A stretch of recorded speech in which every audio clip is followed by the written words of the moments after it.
c'est comme si c'était un outil de mémoire et qui va permettre à l'élève de pouvoir emmagasiner toutes ses ressources, toutes ses capacités, toutes ses compétences en termes scolaires, mais extrascolaires. Moi, je l'imagine un peu comme une Dropbox ou une Google Doc, ou voilà, et avec en même temps des outils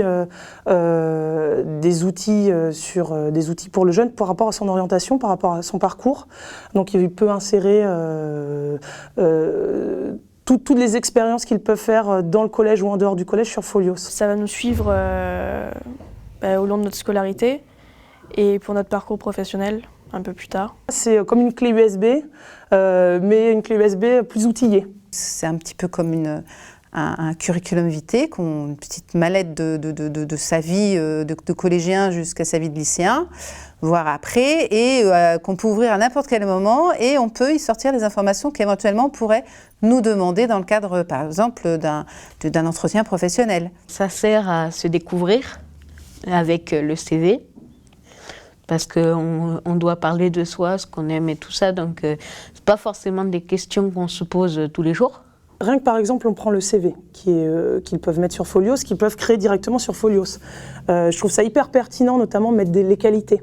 C'est des choses que les élèves ne s'autorisent pas à mettre, et je trouve que là, il faut qu'on les amène aussi à ce qu'ils s'autorisent en fait. Moi, ce que j'ai trouvé révolutionnaire dans Folios, c'est qu'on pouvait agréger les expériences que je leur dis. J'ai des gamins qui font de la musique, qui font du sport, etc. Ils me disent, est-ce qu'on peut mettre des photos du club de rugby? Mettez-les, mettez-les.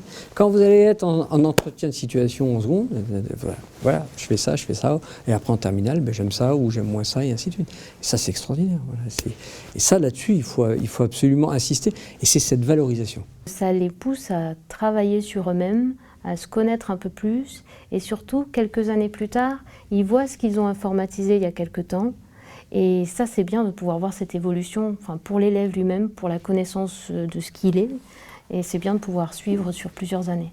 On le sait maintenant aujourd'hui, en travaillant avec les élèves autrement, qu'on a des élèves qui développent des qualités que l'on ne voit pas apparaître forcément dans le cadre pédagogique pur. Plus on est dans les pédagogies actives, plus l'élève est acteur, donc constructeur de ses parcours, parce que c'est un parcours global, mais qui est décliné sous plusieurs parcours, et plus on aura un élève qui sera capable effectivement de se construire, je dirais, dans les meilleures conditions possibles.